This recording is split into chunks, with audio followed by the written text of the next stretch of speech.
Hello, everyone, and welcome into our final edition of the 2021 Campfire. We are breaking down the dreaded District of Doom 11-6A. Let's introduce you to the teams in that district and our film session presented by Cricket Wireless.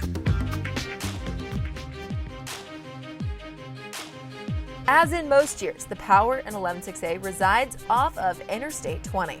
Duncanville, DeSoto, and Cedar Hill are all located within 10 miles of each other. Yet, there is enough talent in that small of a radius to make each one of these teams a state title contender. Let's start with Duncanville, who was shockingly knocked out of the playoffs last year before reaching their third straight state title game. The strength of the 2021 Panthers will come on the defensive side of the ball, where they return Amari Abor, Quincy Wright, and Jordan Crook.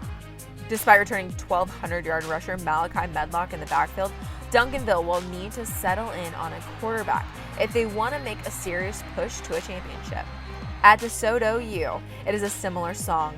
Can Matt Allen step in at quarterback in a difficult district and lead the Eagles to a district title? DeSoto has a strong secondary, which will make it hard for opponents to pass them. Not to sound like a broken record, but Cedar Hill will also be looking to a new quarterback to lead the way. The Longhorns made it to the state championship last year, but graduated a ton of skill position players. They will look to their defense to march them through district play. Mansfield is very young, but feel they have a junior class that can compete for the next 2 years. Waxahachie has new head coach Shane Tolson and could push for that final playoff spot as well. Over at Mansfield Lake Ridge, the Eagles will look to bounce back from a surprisingly winless season with a strong receiving core. Waco Midway and Waco High will also attempt to rebound from subpar seasons. The film session is presented by Cricket Wireless. Smile, you're on Cricket. These teams are terrifying in District 11-6A, and they have some phenomenal players, some of the best in the state, the nation on them. Let's see who a few of the top players are and our players on the rise. In 11-6A, defense is the name of the game, and no one is more masterful on that side of the ball than Duncanville lineman Amari Abor. In 12 games last year, Amari made 51 tackles, 26 tackles for loss, and an amazing 14 sacks. The physically imposing Abor can shed a blocker quickly and get to the ball carrier in mere seconds. He was newcomer of the year as a sophomore and first-team All-District as a junior. Abor has heavy college interest from just about every high-major school. Right behind Abor in the Duncanville front seven is linebacker Jordan Crook. Anyone that got past Abor, Crook gobbled up as he had 93 tackles, 6 sacks, 3 picks, and returned 2 of those back for 6. Basically, Crook is a defensive playmaker that offensives simply can't avoid. Crook played alongside Kendrick Blackshire, who's out of Alabama now, so it will be Jordan to captain the linebacking core until he heads to Arkansas after this season. Cedar Hill's quarterback, Jalon Peoples, is in your face as soon as the ball is snapped. Peoples has the ability to take away one side of the field with his relentless on-the-ball coverage. Jalen had a pick last year and helped lock down receivers as the Longhorns made it all the way to the state title game. Peoples will be headed to Kansas for college ball. On the offensive side, look out for DeSoto wide receiver Jonte Cook. While the Eagles may still be looking for a proven quarterback, they certainly have their deep threat. Jonte caught 45 passes for 716 yards and 6 touchdowns as a sophomore last year. This year, he's a junior and should see plenty of double teams throughout district play. That's okay though, because Cook has the ability to make plays in traffic. Phenomenal talent coming out of 11-6A. Like I said, some of the best talent in the entire nation. And these kids are led by really great head coaches. One of our show friends is on with us in the Media Day segment as we bring in the Cedar Hill Longhorns head coach, Carlos Lynn. All right, it's Media Day. We're talking 11-6A. It's our last district before the season gets kick-started. And we're joined by Coach Carlos Lynn of Cedar Hill. Coach, man, what a magical season last year. You guys swooped up through Division II, went through a bunch of close playoff games and made yourself a state title finalist. Talk about how glorifying that was for you to get to that state title game after, the first coach since Joey Mack had done it, and talk about what you think about your chances this year of doing something similar. It was definitely definitely a blessing. You know, we had a great team, had a good group of seniors that led the team the whole way, and we, you know, had some balls to bounce our way. And I think sometimes, you know, to get that far, you got to have some good fortune as well.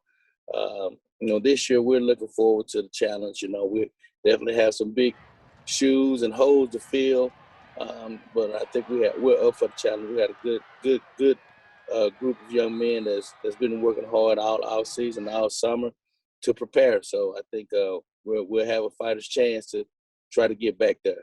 Talk about how you feel the district's going to kind of play out, and who might be the most dangerous coming out of that one. You know, you always have to put Duncanville at the top of the list. You know, they have some huge human beings, you know, up front on both sides of the ball. And they're always a challenge to try to move them around up front. You know, DeSoto has, you know, got skilled guys out the wazoo. Just trying to slow them down and keep them from being as explosive is always a challenge.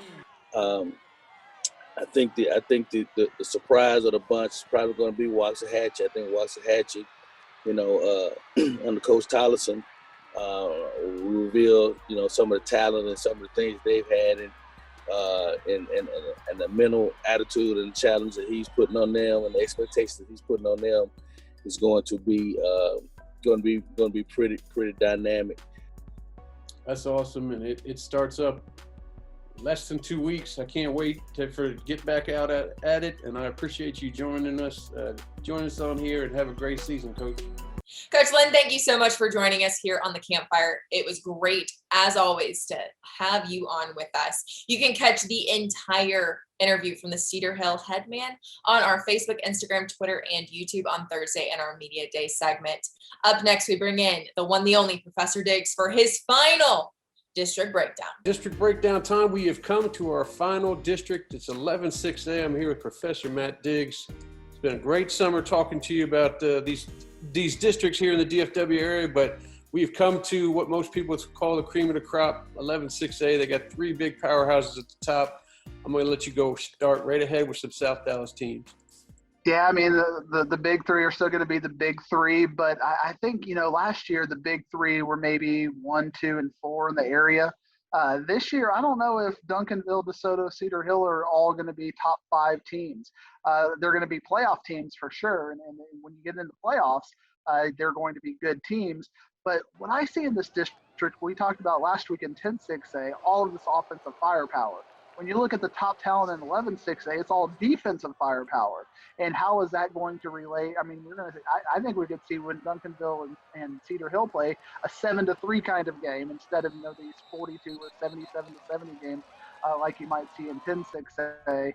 But Duncanville has a lot of talent. I mean, they've got 10 of the top 100 players in the Dallas Morning News top 100. Players just recruits, and success begets success. I'm really worried about Cedar Hill for the same way, because who's going to replace all of that senior talent offensively? I don't know how Cedar Hill is going to score, especially against the defense like we talked about with Duncanville. Jalen Peoples is coming back. You got Cedric Harden Jr., who's expected to be the quarterback, but he played very intermittently last year. How is he going to be as the man? DeSoto is going to have probably the best defensive line in the state, and that's after we talked about Mario Bohr on the defensive line. At Duncanville, they are absolutely loaded. The good news is the season goes for real in a couple weeks, and I know I'll see you at some games. Folks, look for Professor Diggs tucked away at the top somewhere with his computer and just taking in all the games he can get to. It'll be great to be back in the press box this year, and thanks for having me on. I know you have to have a finger over the censor button at all times, but I appreciate you being willing to do it. Yeah, I appreciate you being on, and we will see you out at the old gridiron this year. See you on the field. Wiz, Diggs, thank you so much for all the hard work that you've done here on the Campfire. Jeff, you as well. It was great this summer breaking down all of these districts. I cannot wait for the football season. It's literally right around the corner. But thank you all at home for watching us here on the Campfire every single week. The warm-up will be coming up soon, and so is Texas high school football.